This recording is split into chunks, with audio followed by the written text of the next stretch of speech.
All right, the latest from Marc Spears, a Hall of Fame writer from Anscape, ESPN, writing about Kyle Lowry. Lowry says, when you care about winning, it's easy. So Lowry, he's got a big contract, but not a starter now for these Miami Heat. Comes off the bench at times, coming off the bench and watching Gabe Vincent play over him. But that doesn't matter to him, and maybe, Mark, that's part of the magic that I was talking about with Vinny earlier with the Miami Heat. Part of the reason they're there, and most people outside of South Florida say, what the hell are they doing here? Maybe that's part of the reason. Is that part of the reason, that attitude that Kyle Lowry is explaining to you? Well, yeah, Steve Kerr talked about it the other day, the Warriors head coach on Draymond Green's podcast, is that, these guys care about winning and whatever role they need to win. And that's such as often the case with championship teams. I mean, even if you look at the Denver side, like I keep mentioning, like, man, Reggie Jackson hasn't played yet. Like, I think Reggie Jackson's a pretty good ball player. He and DeAndre Jordan's chilling like me and Vinny are at the games, right? Like, but they've certainly accepted their role. I've never seen Reggie complain. And, Kyle Lowry, he's a 5-time All-Star, somebody who's, won a championship. I kind of really looked him in the eye, and, he certainly had reason to be diva. And I looked for that diva, and he's like, Pat Riley kind of gave him a hint about it. And he's like, all right. He walked outside and it was sunny and he went home.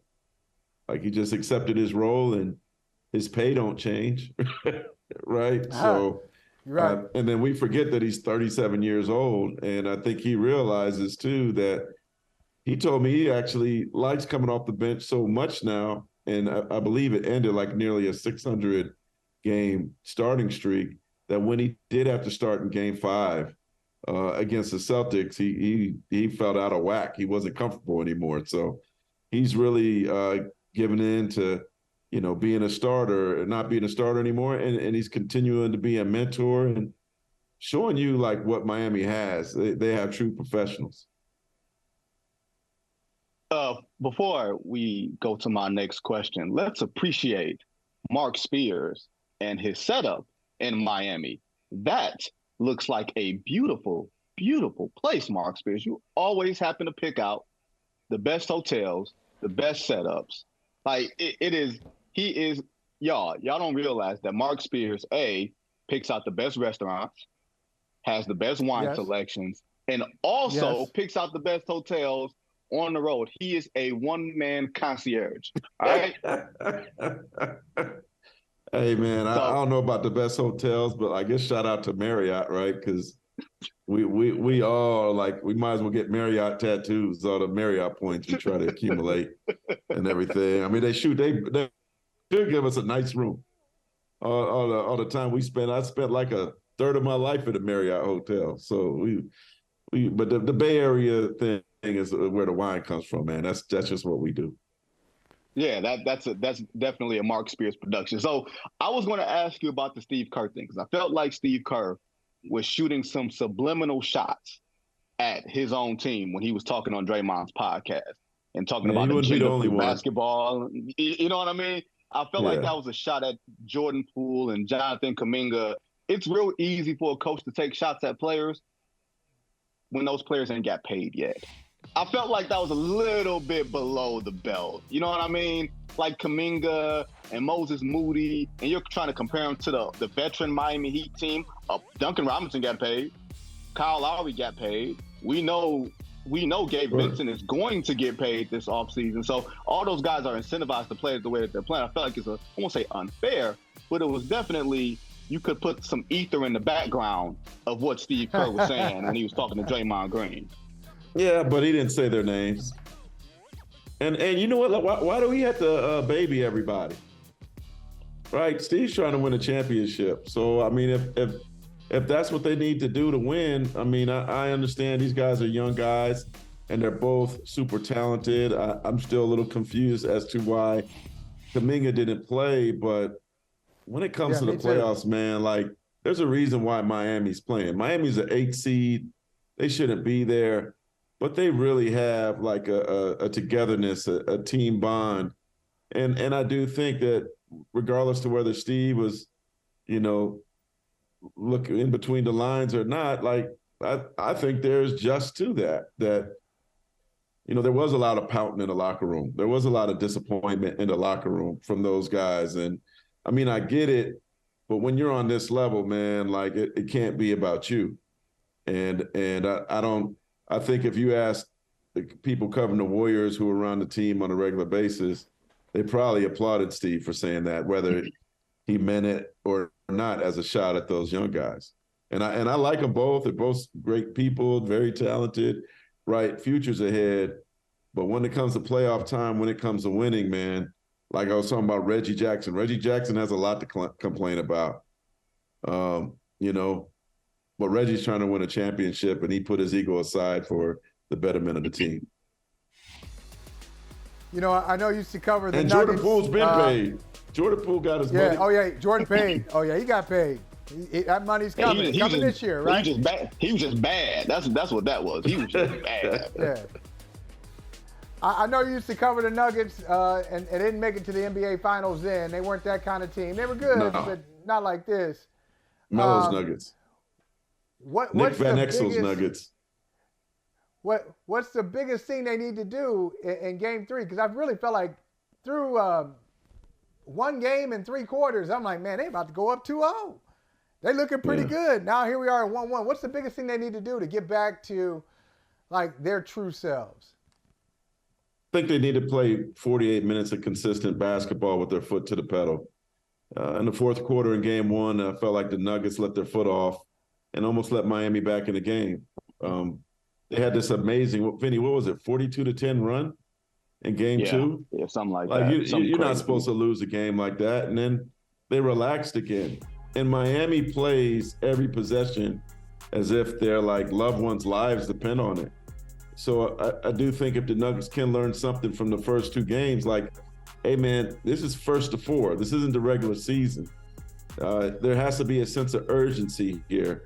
Like, every play matters. And I don't think they kind of almost – I don't know if they're feeling themselves too much, but their disappearing act in times at games are, cost them a victory. And I'm sure that Michael Malone has shook them on this and that there will be much more focus from beginning to end. Because if they don't have that focus, man, Miami Heat, boy, as UD told me after the last game, he said, we a bunch of dogs, man. We a bunch of dogs. They're not going to lay down. They're not going to go away. So they're kind of like being that heavyweight fight against their former champ. You gotta knock them out. That's what it's going to take to beat Miami. You do. And the crazy thing for me, Mark, is that Miami plays as consistent to their character as any team. Like their ceiling may not be as high as Boston or Milwaukee's or even Denver's now, but you beat Milwaukee and you beat Boston. So I feel like there's a consistency in how they show up night to night that other teams can't necessarily match. Now, to spin this forward, Nikola Jokic had a huge scoring game in Game 2, scored over 40. But with the exception of a couple of plays, Mark, they shut down the passing angles. They shut down everybody else getting off. So do you look at Game 3 tonight and say, is this going to be a Jamal Murray game where he has to facilitate a lot more? Or do you think that Michael Malone has to switch something up to turn Jokic back into a 3-dimensional player, not necessarily just a 40-point scorer? Because Miami feels real comfortable letting him score a tough 40 or an easy 40. I think it was like 16-28, but hardly anybody else was able to really get into an offensive rhythm. Yeah, no, the beauty of the finals is it's a chess match, right? Like, you really get to see how great these coaches are. And Spoelstra's move to put Kevin Love in the starting lineup was fantastic. And actually, after the game, he was sounding like he was kicking himself for not doing that at the beginning. So, Michael Malone is great as well. I expect him to make some kind of adjustment. But you got to remember, this is all new territory for Denver too. Like, think about this. Like, Miami's been in the finals 7 times since 2006. But tonight is the first road finals game in Nuggets history. It's the first one. Wow. So, like, this is like all new territory for them. I heard they flew their families out. So, that certainly, hopefully is not a distraction, but it could be. Remember Avery Johnson and the Mavericks in 2006? It wasn't a family situation. It was in the club situation then, where they actually changed hotel rooms in the middle of the finals. So Miami certainly has its distractions, to say the least. So I'm really interested to see how the Nuggets come out, but also they did have a good bonding moment, I guess, the first night here where Jeff Green invited them to his house out in Miami, and got them some, home cooking from a great chef and kind of relaxed their minds. So I'm really, really curious. I mean, let's be honest, Miami isn't exactly playing like in the Coliseum in Rome or nothing like that. It's not an intimidating place, but it's still on the road. This is new, and I'm curious to see what kind of focus they have tonight. You know what? I'm so jealous of both of you for just being there right now. I love the NBA Finals, man, because like it's the postseason. It's the postseason plus, because in the postseason you find out really what somebody is made of. You start to find it out. But in the finals, especially after 2 games, that's why I put in the feed, what kind of 1-1 series will this become? After 2 games, you've seen some incredible things over the years. Just think about it. After 2 games of the 06 finals, we thought the Dallas Mavericks were about to win a championship, and Dwayne Wade was overwhelmed. Oops. Yeah. Dwayne Wade went to another level. 2 games, a couple years ago, we thought Phoenix had Milwaukee's number. A hurt Giannis improves in the NBA Finals, cap it off with that 50-point piece in Game 6. What kind of series? I want both of y'all to answer this. What kind of series, what kind of surprises? Somebody's going to rise up even more. Somebody's got another gear in them. What kind of series we got coming here in the next 3, 4, maybe 5 games? Well, I'll say this. Shout out to Mr. Tom Joyner, the fly jock. Vinny got to meet him the other day. I saw Amazing that picture. Man. Yeah, Vinny got to meet him. Yeah. I did a story on him, and he asked me to sit courtside with him for the story tonight. Jimmy had 56.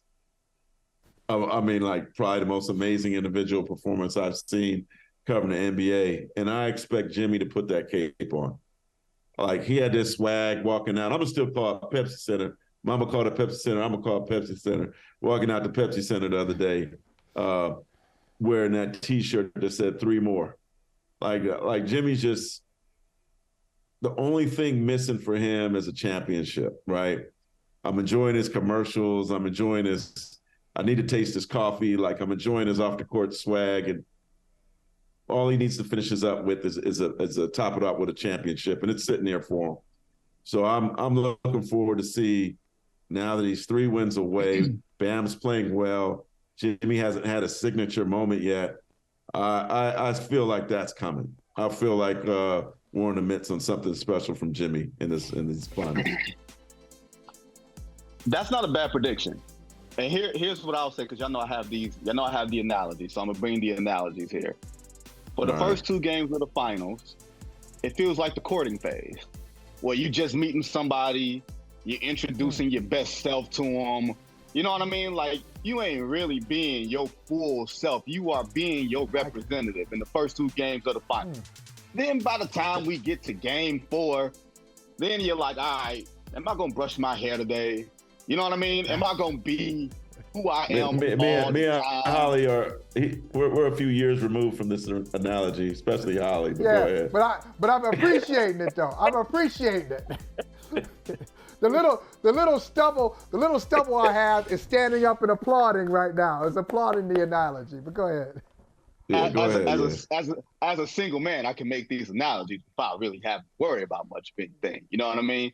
But I will say that's where the first 2 games of the finals are. Game 3, you start seeing the real, right? You start figuring out, do I want to dance with this dude again? That sort of thing. You know what I mean? Do I want to dance with this woman again? That's where we at. So with that being said, I like the Jimmy Butler analogy. If Jimmy Butler was healthy, I think Jimmy Butler's more hurt than he's letting on. I think that he's masking that ankle injury that he suffered against Game 1 against New York.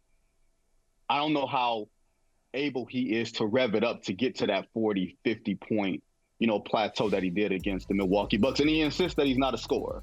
So what I'm going to look for tonight is to see if these Miami Heat shooters will still keep that hot streak on. Because the last couple of home games that they've had, remember Game 4 against Boston, couldn't hit anything. Game 6 against Boston, they were better, but they missed a few critical shots that could have ended this series and put everybody out of its misery. But, they decided to go to Boston and get Boston all revved up and get their mouth water for some hash, and they ain't had no hash, and get them revved up for some orange juice, and all they had was a swallow. You know what I mean? And well. Hey man, we need to put you on a pulpit, man. You need to be on a pulpit. Go ahead. I ain't no preacher. Preach, Reverend. I ain't no preacher. Reverend Benny. Reverend Goodwill. Don't do that. I got enough nicknames that don't apply as is. So what I'm looking for tonight is to see if these Heat shooters bring it, and to see if Denver actually responds to adversity. This is their first time having, to really have their backs to the wall, to really have to respond, and to have their coach call them out. Let's see how real they are. I mean, they were 2-2 against the Suns, so they did have some adversity there. And I did think the Suns were going to respond after that, and then they beat them up after that. But that's about it, Vinny, as you were mentioning. That's pretty much all the adversity that they've had. They've been relatively healthy. So, really, if you think about it, they lost home court. That's huge, man. So not only is it's tied, but they're really behind a little bit because they did lose home court, and Miami got some confidence. That's where I think they're probably kicking themselves is they had the game in hand. They had a nice lead, and they took their foot off the gas. I feel like this is like a tortoise in the hare kind of finals, right?